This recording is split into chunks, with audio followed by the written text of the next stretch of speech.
le monde et bienvenue sur Home Kitchen. Aujourd'hui on va voir une recette facile, pratique, qui peut être vraiment déclinable à l'infini et qui est très rafraîchissante pour ces petites semaines de chaleur qui s'annoncent. Donc vous allez voir, il suffit de peu d'ingrédients. Franchement vous pouvez faire avec ce que vous avez dans votre frigo. La méthode est assez simple et les sauces sont vraiment super parce que ça peut permettre de garder un certain volume dans votre frigo qui pourrait vous resservir pour plein d'autres recettes. Donc vous allez voir, c'est vraiment cool. Tout de suite, on se retrouve pour la liste des ingrédients. Pour la liste des ingrédients, voici ce dont vous aurez besoin. Donc des galettes de blé, des tortillas de blé. Moi je prends des grandes parce que c'est plus facile avec, on peut mettre un petit peu plus de choses. Donc elles vont avoir moins tendance à se casser. Donc je les trouve ceux-là chez Leclerc, mais c'est des wraps. Voilà, c'est exprès pour les wraps. Ça s'appelle des durum. Mais vous pouvez très bien prendre des plus petites tortillas. Voilà, l'important c'est d'avoir des galettes de blé. Ou des galettes de maïs si vous êtes allergique au gluten. Alors, exceptionnellement, je vais prendre un petit pané végétal, voilà, de Bonduelle. Je prends pas souvent de simili carné, mais ça va ajouter un petit quelque chose en plus. Et puis voilà, une fois n'est pas coutume. Donc vous pouvez prendre n'importe quel petit simili comme ça, ou le faire vous-même avec un tofu pané. Il y a plusieurs différentes recettes pour faire du tofu pané sur ma chaîne. C'est vraiment pas très compliqué, ça prend très peu de temps. Ensuite, on aura besoin pour les sauces notamment de noix de cajou. Donc là, faites pas attention, c'est parce que j'ai déjà fait mes pesées hier pour les tremper. Mais grosso modo, vous avez besoin de noix de cajou crues, non salées, non grillées comme d'habitude. Pour la sauce ranch, donc on va avoir besoin d'anettes. Mais par exemple, si vous avez de la ciboulette, ça pourrait marcher très bien aussi. Pour les légumes, moi je vais prendre des carottes, du concombre, de l'oignon rouge, un peu de guacamole et de la laitue. Ce sont un peu des légumes typiques des tacos, des wraps, etc. Mais si vous avez d'autres crudités, bien sûr, vous pouvez tout à fait switcher, par exemple en prenant des tomates ou des poivrons, pourquoi pas. On va avoir besoin donc forcément de pois chiches. Moi, pour essayer de faire la recette assez rapidement, parce que c'est tout l'intérêt aussi, l'été, voilà, on n'a pas forcément super envie de passer 1 heure dans la cuisine, etc., à faire cuire des pois chiches pendant 1h30. Même si, voilà, en mettant une pincée de bicarbonate, ça va un peu plus vite si on les a fait tremper et tout. Mais là, c'est vraiment une recette rapide et rafraîchissante d'été. Donc moi, j'ai choisi une boîte de conserve, tout simplement. Pour la sauce buffalo, on va avoir besoin d'un peu de beurre végétal, du paprika, du sel, du poivre, de l'ail et de l'oignon moulu. Moi je vais prendre, je vous explique, moi j'ai choisi une purée d'aromates, voilà, ça c'est la purée de Maggi, qui est très bonne, aux tomates séchées, herbes de Provence, etc., qui a un goût presque un peu fumé, donc c'est ça qui m'intéresse aussi. Alors, il faut savoir que normalement la sauce buffalo elle est faite avec de la hot sauce, de la sauce pimentée, donc vous pouvez totalement remplacer par votre sauce pimentée préférée, qu'importe sriracha ou ce que vous voulez. On mettra aussi un peu de sauce soja, de sirop d'agave, de citron, un tout petit peu de vinaigre de cidre. Mais si vous avez du vinaigre blanc, bon, ça marche aussi. Et un tout petit peu voilà, d'oignons frits. Ça, c'est des oignons frits que je prends en vrac. C'est vraiment un petit plus, hein, c'est tout à fait facultatif. Comme l'escalope panée, c'est pas primordial pour la recette. Donc voilà, vu comme ça fait peut-être un tout petit peu beaucoup. Mais je vous assure que c'est voilà, c'est rien. C'est des choses qu'on trouve un peu dans son placard. Du paprika, du sel, du poivre, voilà, de la sauce soja. C'est pas ce qu'il y a de plus compliqué à trouver. Et puis ce qui est sympa, c'est qu'on va en faire un volume assez important, comme ça vous pouvez garder encore votre sauce en bocal qui se conserve très bien pour faire plein d'autres recettes. Donc ça, vous allez voir, c'est assez pratique aussi. Alors, tout d'abord, vous allez préchauffer votre four en mode grill et à 180 degrés, 200 degrés pour bien le faire chauffer avant de mettre les pois chiches. Ensuite, je viens disposer sur une plaque avec un petit bout de papier sulfurisé mes pois chiches que j'ai bien égouttés. Ça, c'est une étape importante parce que il faut pas qu'ils soient collants ou gluants avant de passer au four. Ils vont pas bien griller, donc il faut bien les égoutter. Et là, basiquement, on va les assaisonner pour faire des bons pois chiches rôtis. Donc, basiquement, moi, je vais mettre du paprika, je vais mettre des petites choses. Vous mettez ce que vous aimez, ce que vous appréciez. Vous pouvez par exemple les faire au curry. Les faire avec des fines herbes. Il y a plein de façons de faire des pois chiches rôtis. En tout cas, c'est vraiment une excellente manière de les revisiter et c'est vraiment très sympa si vous n'avez jamais essayé. Donc assez basiquement, on commence toujours par un petit filet d'huile au-dessus des pois chiches. Ensuite, je les sale.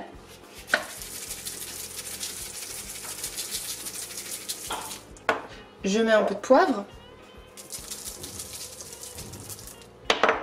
Je vais mettre du paprika. Vous allez voir après, on va remélanger, donc ça n'a pas beaucoup d'importance, voilà, si vous le faites mal au début. Et un petit peu de curcuma aussi. Ça va les rendre un peu orange, et puis le mix du curcuma et du paprika, j'aime assez. Alors je vous déconseille, même si vous pouvez le faire, de mettre des petites paillettes d'oignon et tout ça, parce que du coup, vu que le four est assez chaud, ça peut parfois brûler, et du coup après vous avez des petites paillettes de cramé sur vos pois chiches, donc vaut mieux s'en tenir aux épices, à mon avis, hein, mais bon, voilà, chacun fait comme il veut. Ensuite, on les remélange bien comme ça au doigt, pour qu'ils soient tous... bien imbibés d'épices et d'huile. Voilà. Et puis ensuite on va les bien les rétaler et les mettre sur la grille. Vous pouvez mettre une grille juste avant celle tout en haut. Voilà, pour pas non plus risquer de vous retrouver avec des pois chiches noirs, faut quand même assez surveiller. Mais on va les laisser griller jusqu'à ce qu'ils soient presque croustillants. Hein. Vous allez voir, quand ils sont rôtis, ils sont vraiment géniaux. Donc voilà, moi on va les repasser au four. Ça prend environ, je dirais, un quart d'heure, peut-être 20 minutes tout au plus. Et puis pendant ce temps-là, on va s'occuper des autres préparations. Donc pendant que nos pois chiches rôtissent, on va faire la buffalo sauce pour les enrober. Donc moi je commence par le beurre fondu. Donc j'en ai pesé 75 grammes avant de le passer 20 secondes au micro-ondes.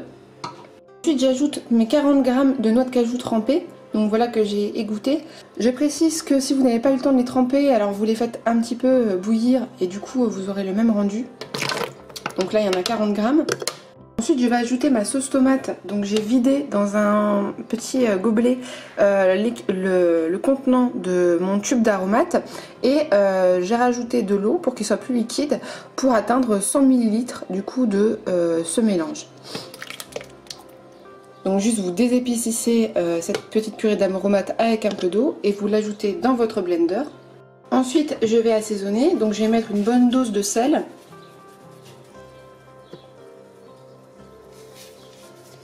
Bien sûr du poivre,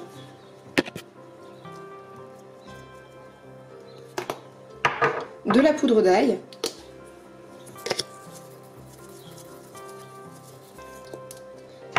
et du paprika.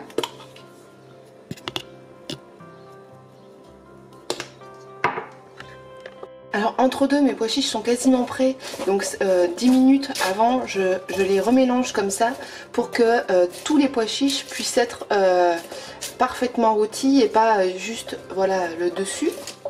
Et hop, je les remets en dessous du grill, comme ça elles ont vraiment une bonne texture uniforme.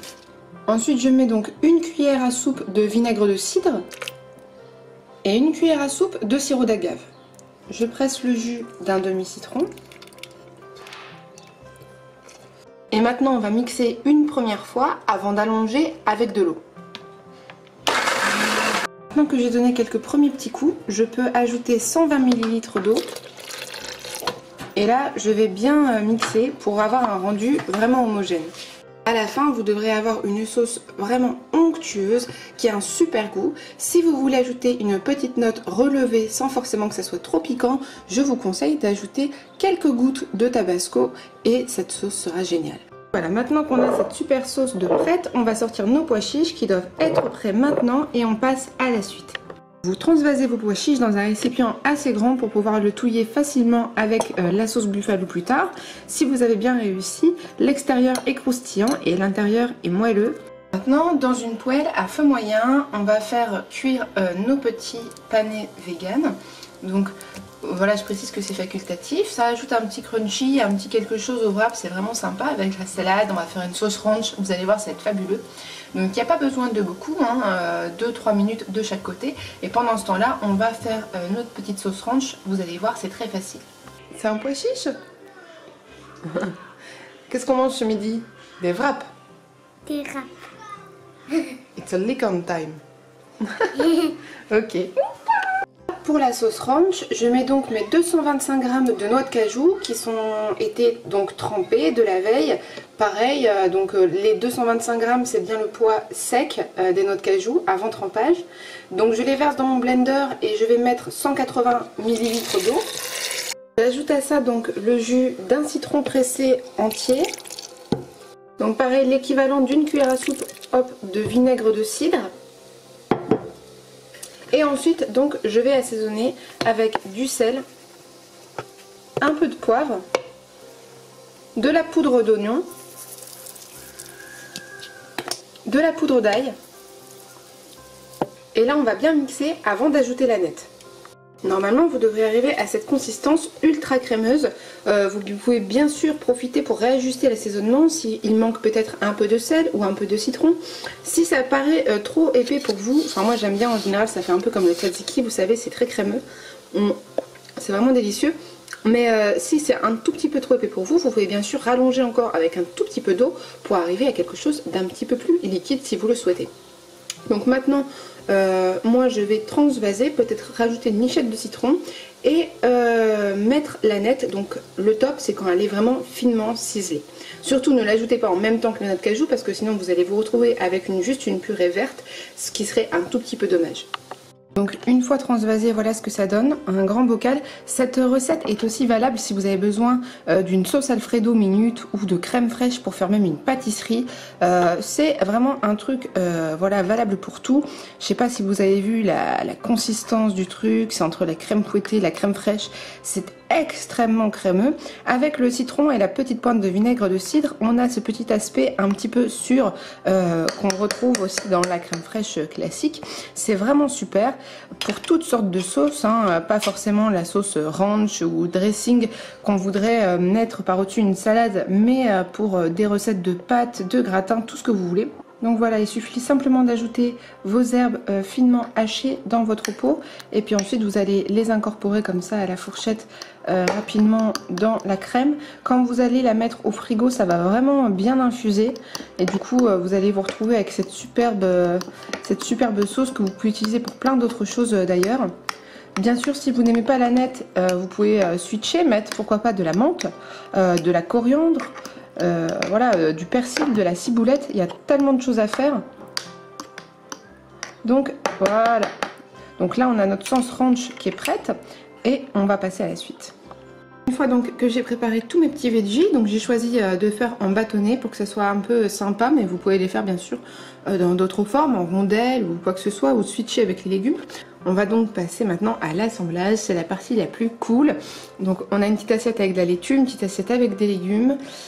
Ici on a notre petit panier avec les pois chiches. Et bien sûr là on a les petites sauces pour les à côté avec des petits oignons grillés aussi. Donc c'est vraiment le wrap de super pro quoi. Donc je fais déjà l'assemblage de la sauce buffalo avec les pois chiches rôtis. Vous en rajoutez autant que vous voulez.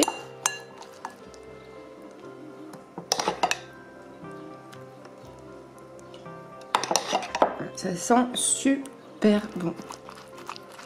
Donc on commence comme ça, quelques feuilles de salade. Voilà. Nos petits pois chiches rôtis comme ceci. Un petit peu de panais. Donc peut-être pas besoin de mettre tout, hein. Moi j'aime bien en mettre 2-3 comme ça juste pour le croustillant. Ensuite on va mettre nos petits légumes.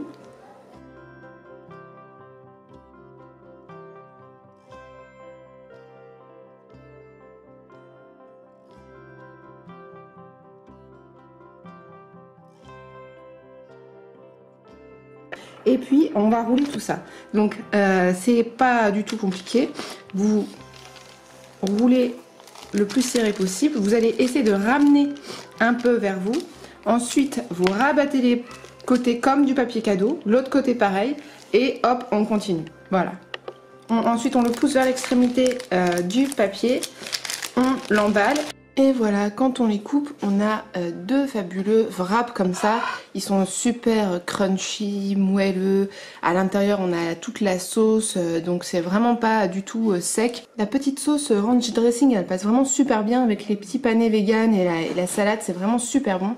Donc je vous conseille vraiment d'essayer cette recette. Chez nous, c'est vraiment un classique de l'été. C'est rafraîchissant, c'est rassasiant et ça coûte pas très cher. Voilà, faut juste prendre un petit peu le coup de main pour les sauces, question rapidité, mais en vrai ça prend vraiment 5 minutes. J'espère que vous allez tester cette recette, que vous m'en direz plus dans les commentaires, et puis on se retrouve la semaine prochaine pour de nouvelles aventures.